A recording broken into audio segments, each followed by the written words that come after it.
Good morning, নতুন একটা video. তো আমি রেডি হয়ে গেলাম ইউনিভার্সিটির জন্যে।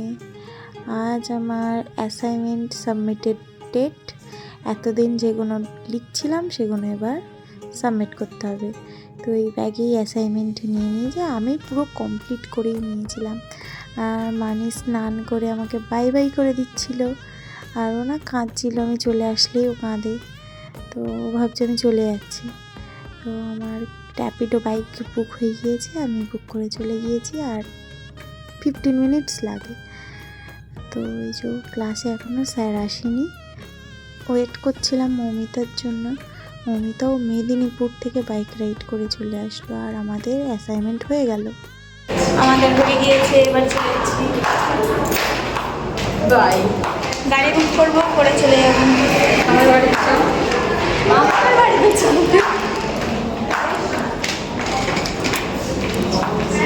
চারতলা থেকে নিচে একতলায় যাচ্ছি।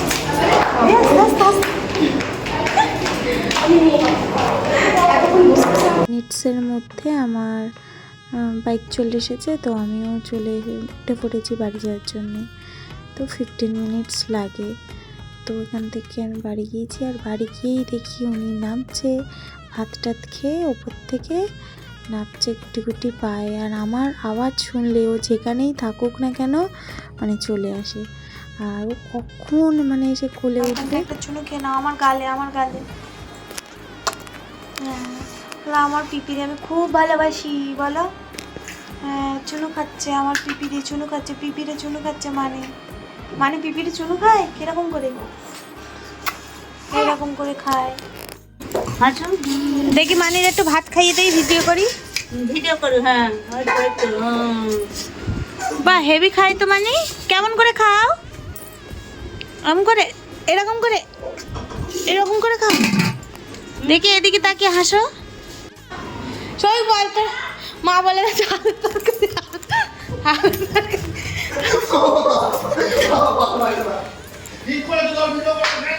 মানে আমি বাড়ি আসলে এটাই হয়, আমাদের দুই ভাইয়ের মানে ঝামেলা হয়।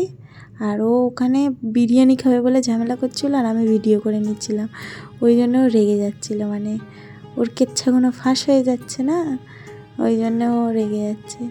তারপর সন্ধে হয়ে গিয়েছে, পবিত্র বাড়ি আসার টাইম হয়ে গিয়েছে। আমি নিচে আসলাম, তো ও আমার ব্যাগটা পরবে, আমার জুতো পরবে। মানে আমার জুতোকে কেউ টাচ করবে না, ওই টাচ করবে আর আমি টাচ করবো, মানে এটাই। আর আমার ব্যাগটা পরলো, এবারে চশমা চাচ্ছে যে চশমাটা দাও, তোমার চশমাটা দাও, আমি পরবো। তো দেখো কত আদর করে, মানে আমি যা বলবো তাই শুনবে, মানে যেটাই বলবো সেটাই শুনবে। মানে আমি বলছি যাও দাদুকে দেখিয়ে আসো, তো দাদুকে দেখিয়ে আসছে, কি সুন্দরভাবে যাচ্ছে, মানে যেটা বলছি সেটাই করছে। আর তারপরে বললাম যে তুমি খালি পায়ে হেঁটো না, জুতো পায়ে দিয়ে হাঁটো, তাই আবার নিজের জুতো পায়ে দিতে গেছে। তো তারপরে পবিত্র চলে আসলো। তো পবিত্র যেই চলে এসেছে তো কি খুশি। আর এটা আমার আগের চশমা, তো সেটা ও পরবে, মানে এতে কোনো পাওয়ার নেই। আর ওই যে মানে আমাদের দুজনকেও যে এত ভালোবাসে কি বলবো, ছোটো থেকেই আমাদের দুজনকে দেখছে, তো তার জন্যে। আর আমাদের এবার বাড়ি যাওয়ার টাইম হয়ে গিয়েছে, আর কি বলবো, মনটাও খারাপ হয়। ও এমন করে, বাড়ি যাওয়ার সময় কান্নাকাটি করে, ঠিক আছে। এখন তো আরও বুঝতে পারছে না যে মানে আমি চলে যাচ্ছি, কিন্তু ও বুঝতে পারে যে আমাকে নিয়ে যাচ্ছে না, বেড়াতে যাচ্ছে। তো আমাদের এখানেও কিছু একটা হচ্ছিলো, বোধহয় অন্নপূর্ণা পুজো, তো তার জন্য এখানে হয়েছিল। আর এই অন্ধকার রাস্তা দিয়ে যাচ্ছিলাম। তারপরে আমরা একটু দিদিভাইদের বাড়ি গিয়েছিলাম, কারণ ওখানে আমাদের একটা কাজ ছিল। আমার একটা কাজ ছিল বলে ওদের বাড়ি থেকে হয়ে তারপর যাচ্ছিলাম। আর এই যে রিভু ঘরে ছিল, রিভু দুষ্টুমি করছে, মা ওই জন্য ঘরে ওকে বিছানার উপরে ছেড়ে দিয়েছে। আর আমি গিয়েছি তখন তাকাচ্ছে যে কাম্মি কোথা থেকে চলে আসলো, কাম্মি কোথা থেকে চলে আসলো, কাম্মি এখানে কী করছে।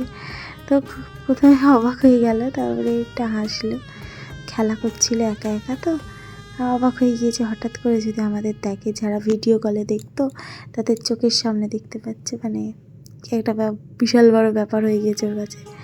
তারপরে বাই বাই করে দিচ্ছিল, আমরা যাওয়ার সময় বাই বাই করে দিচ্ছে।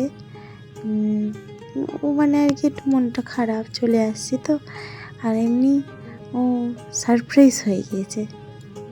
তারপরে এখানে শিকরপুরের একটা না ঘুগনি আছে নাকি ভালো লাগে, তা ঘুগনি খেয়ে বাড়ি চলে আসলাম।